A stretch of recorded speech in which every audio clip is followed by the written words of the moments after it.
Welcome to Parev TV. We are excited, very excited to be joined by Dr. David Akopyan. He is a star of the AUA, the American University of Armenia, and we'll be hearing more about his background. He's a fascinating background. He is an international development professional who works within the United Nations family. He's traveled extensively to four corners of the world. I hope next time he will take me with him because some of the places I really would like to see, Africa, Far East, Europe, etc. He has worked with many world leaders and policymakers to think systematically, challenge assumptions, and break patterns. Very interestingly enough, Dr. David Akopyan has a PhD from the Yerevan State University in laser and theoretical physics. I don't know how much of that he uses these days, but I'd like to ask him that too. But he is with us today because he is going to talk to us about the American University of Armenia, from which he graduated. He's from the first crop of that university. He graduated some 30 years ago. And it must be very interesting because every institution wants to measure the success of their work. And it takes us a whole generation to look back, connect the dots, and see what have been the effects of the universities on people like Dr. David Akopyan. Sorry for taking so much time in the introduction. There's much more I can talk about you, Dr. Akopyan. But let me ask you, what has the role of the AUA been on you and what you do today? First, thank you very much, Vartan, and this is a great opportunity to speak with my fellow Armenian diaspora in the United States. I live in San Francisco, in fact, although I'm an Armenian citizen and I still go to Armenia quite frequently and quite connected. Maybe let me say a few words about my life trajectory also. Before the AUA, I was born the same year the Sputnik was launched. Mm-hmm. And then this technological advancement, the space discovery, all this stuff led me to physics, to laser physics. And I was having relatively happy life in my science and physics world. And I was not extremely happy with the Soviet Union, but I was happy with my country, with Armenia. And then suddenly things start changing. So the Soviet Union started collapsing, Armenia started moving to independence. I took also some political positions. I got elected to Yerevan City Council, the first democratically elected city council of Yerevan. And then came to AUA. I was already an established professional, had a PhD, member of city council, but decided that I'm missing some important knowledge about the world and I need to get a formal Western-based education from AUA, and it was probably one of my best decisions in my life, and I'm really thankful myself and those people who helped me to arrive to that decision to make it. So AUA, at my entry and at my exit, I think in 2 years, I got transformed into a different personality. And this is not just the knowledge, which was a lot, but also how I deal with my country, how I deal with the world, how I deal with the people, with my supervisors, with my future supervisors, how I keep my integrity, and I had very challenges to keep my integrity and accountability, and AUA also made me strong on this stuff also. So with this said, if I may continue, just a few words about my also UN trajectory. You know, there's so much happening in your life. I can stop you at anywhere.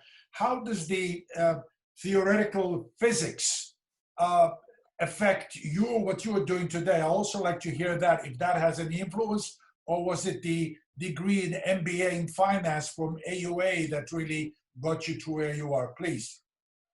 You know, I mean, what I appreciate a lot in my mind, what physics gave me is a discipline in my thinking, structured, focused on the outcome, moving into very pragmatic in my approach. And then suddenly, when I came to, after American University, I came to UNDP. UNDP was about development. All my focus was Armenia's development. So working with few prime ministers on Armenian development plans, Armen Darpinyan, Armen Sarkisyan, who was the prime minister then, who is the president now. He's in fact my also colleague from physics. He graduated a few years before me, and in fact called me also to join his government, and then things did not happen. And then I started my international journey. So a lot of the countries in crisis, Afghanistan, Kyrgyzstan, all the stans in Central Asia, Somalia and Eastern Africa and Middle East and Syria also. So all these countries and these 20-something years of my trajectory was about learning how to fix the failed states eventually if I make it way. So huge experience about the governance, about administration, about the economics and development of economics, which I mean came from AUA, but also next career steps also helped me to collect, accumulate, and condense experience. And I'm coming to the point in my life when I'm thinking to retire from the UN, and I'm thinking to go back to Armenia and to offer my services, be it Armenian government, be it AUA, be it whoever is interested to listen to me. I don't have career aspirations. I don't need a job or salary. I'm good enough, but I still want to serve my people. You know, there's so much you can offer Armenia.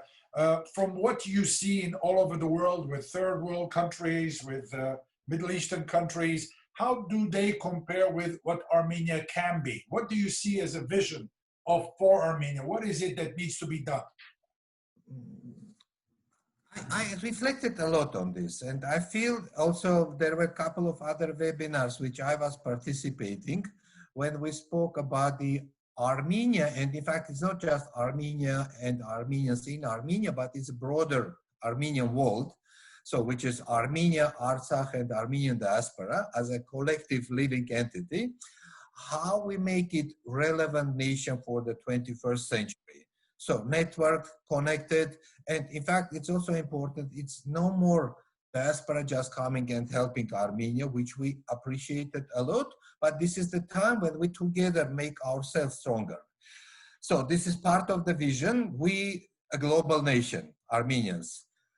But speaking more practically, in Armenia, I think what are few important for me in bullet points, development in Armenia.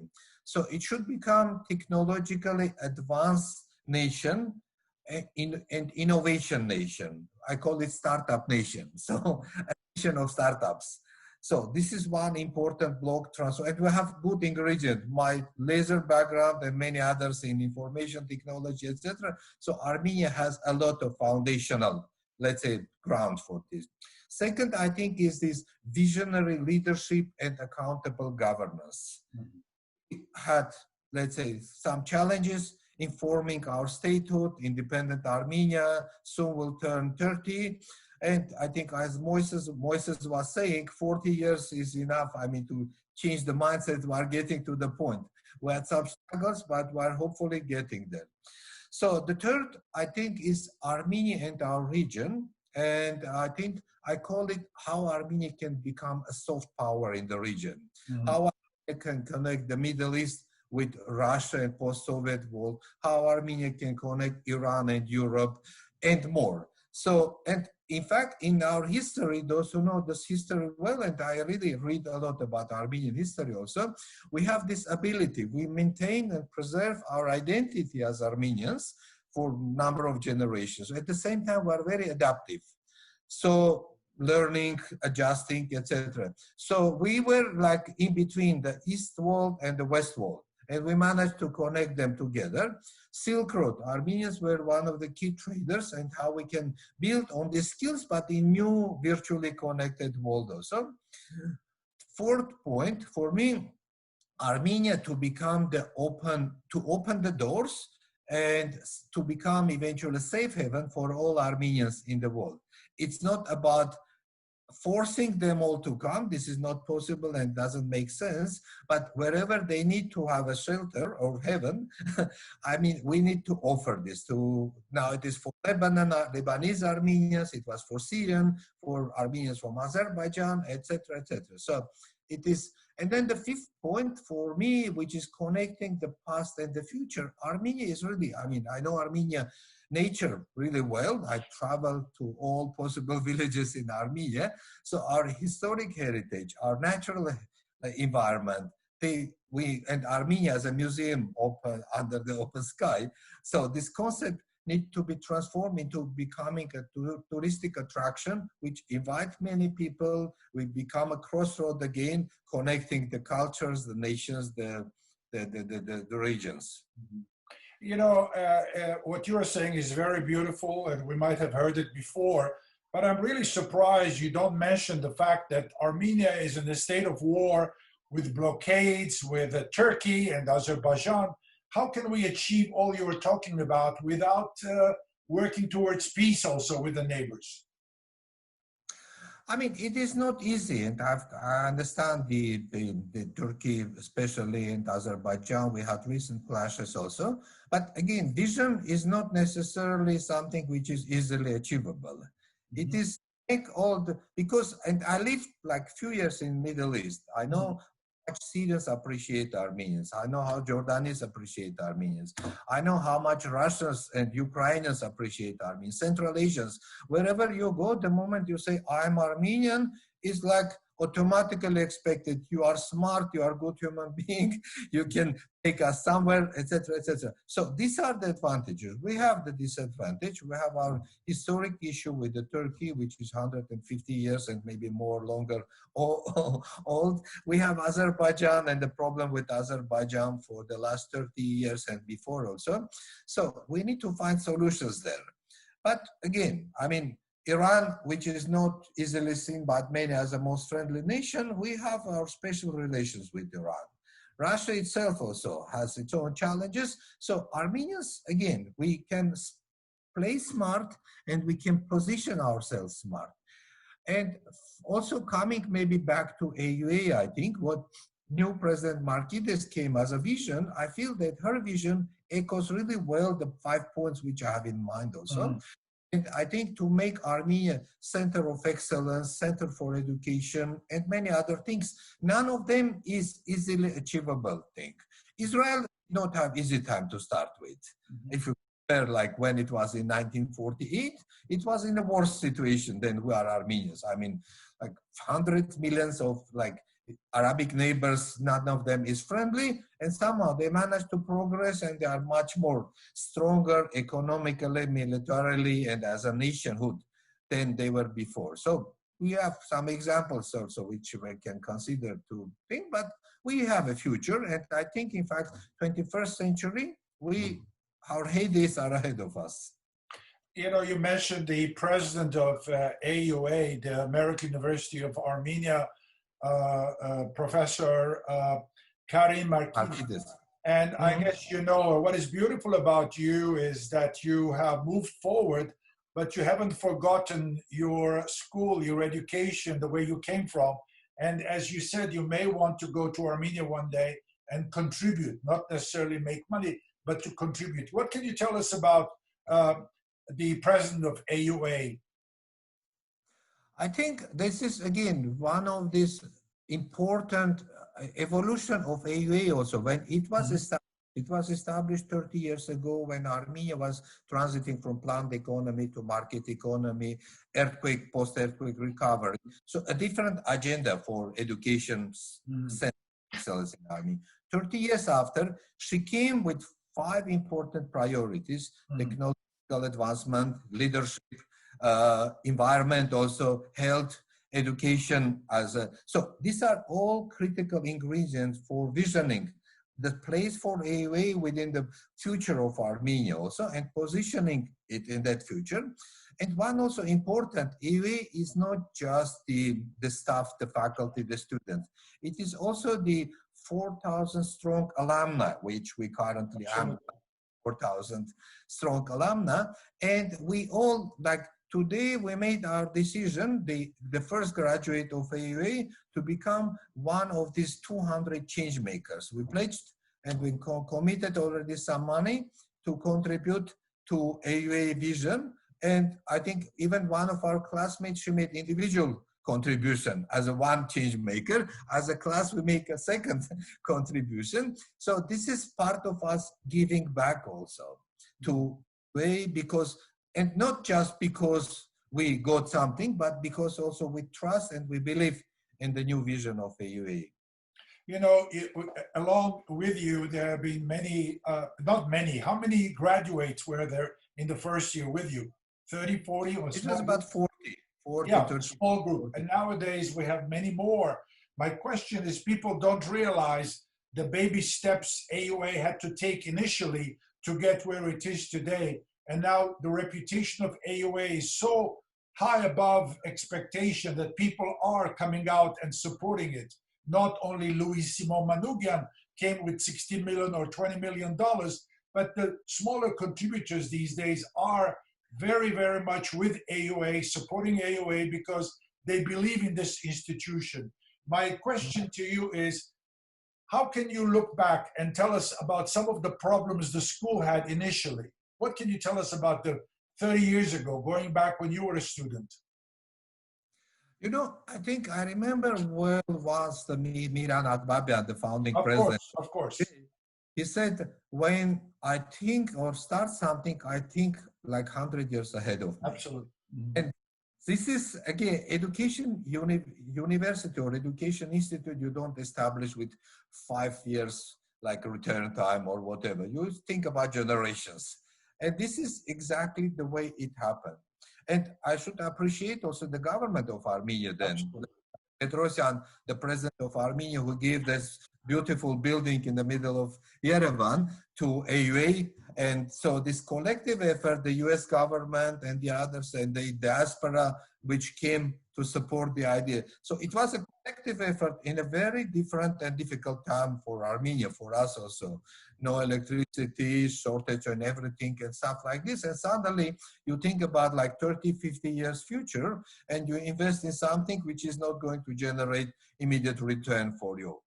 Myself also made my own decision to invest into my education and then also try to look. So again, looking back to what Miran Akopyan and his colleagues and friends did, what I did, my decision, what my classmates did, their own decisions, we all are quite established, successful professionals in different fields, happy life, financially independent, and most of us are thinking and talking and looking at the moment when we will have the chance to go back to Armenia also. That's a beautiful thing. I'm sure as alumnus of AUA, there is always something you would like to tell the younger generation, people who are attending or may want to attend. What is your message to them? You know, I mean, I think couple of messages, important messages, because today's world is very different from even I came to my university. It is, before it was like you go to university, you get your profession, and then you continue working with your profession for the rest of your life.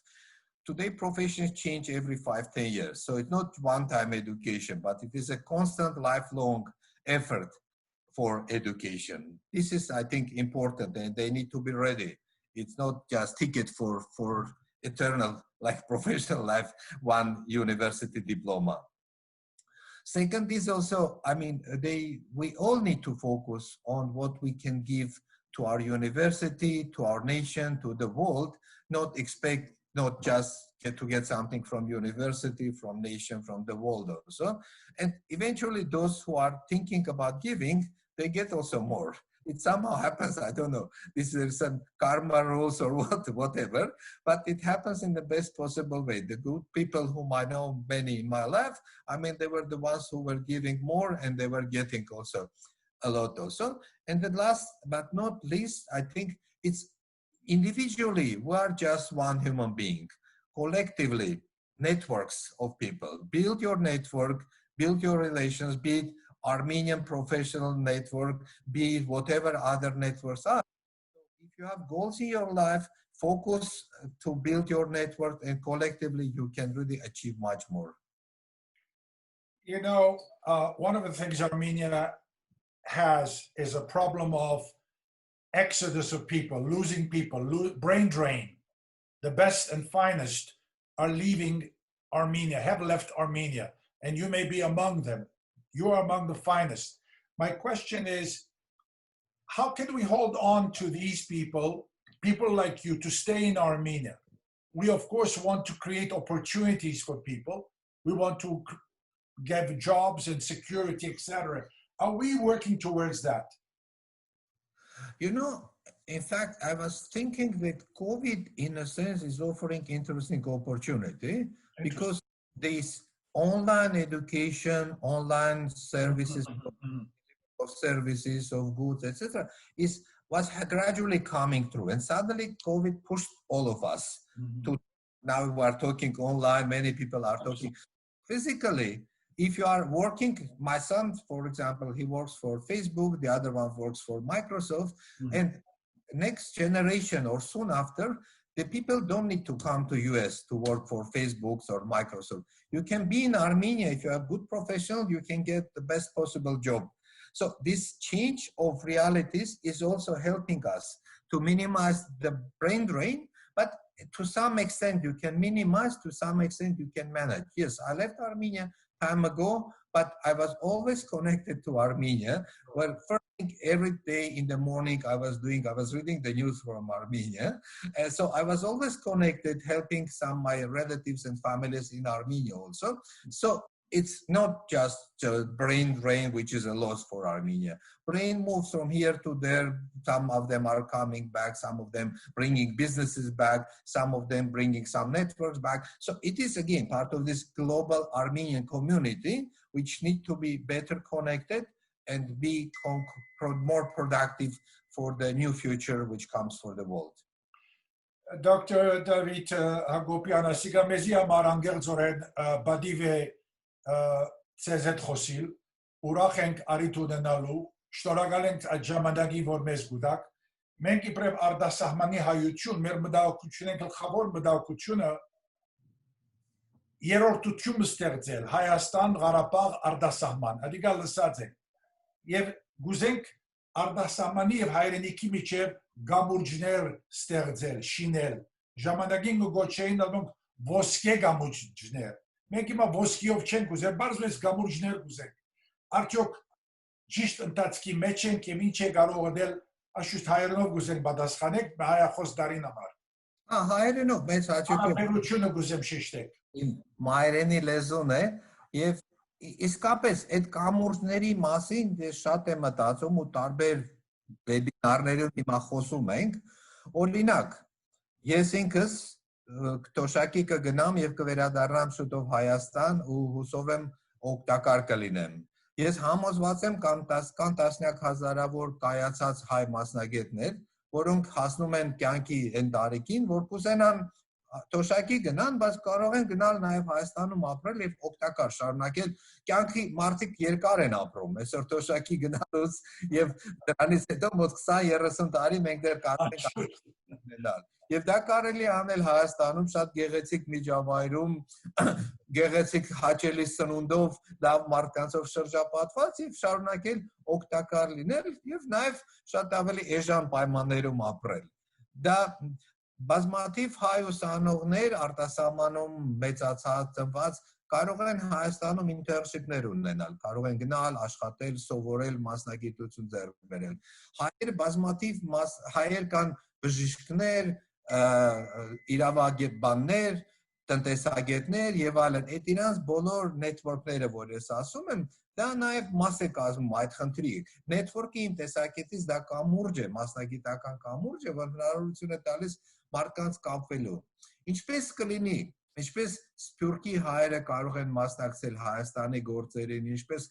Հայաստանի հայերը կարող են մասնակցել Սփյուռքի հարցերին, դա ինստիտուցիոնալ լուծումները դա բարդ են, բայց ինձ թվում է աշխարհը գնում է դրան, նաև Արցախը, Ղարաբաղը, որը իրավականորեն միջազգային օրենքների տեսակետից ձևավորված ճանաչված պետություն չի, այդ առումով կարող է իր նոր հետաքրքիր ճանաչում, այսինքն Հայաստանը աշխարհի մաս է, ոչ թե Հայաստանի մաս է, այլ Հայաստան աշխարհի մաս է, ու նաև հայերը կրթվելով, սովորելով, իրար օգնելով, մենք բոլորս կարող ենք շատ հետաքրքիր նոր որակ ստեղծել որպես ազգ աշխարհում ու մասնակցել թե Հայաստանի զարգացմանը, թե նաև ամբողջ աշխարհի զարգացմանը։ Ընդհանուր հայրենիքի նորեն ասեմ այս Ադրբեջանի հայրենիքի Հայաստանի միջև լարվածությունը կամ Թուրքիո հետ կգործեք լուծումը գրնակ գտնալ դուք որովհետև դարբեր զանազան երկիրներ գտնված եք եւ այդ ուղղությամբ կորցած եք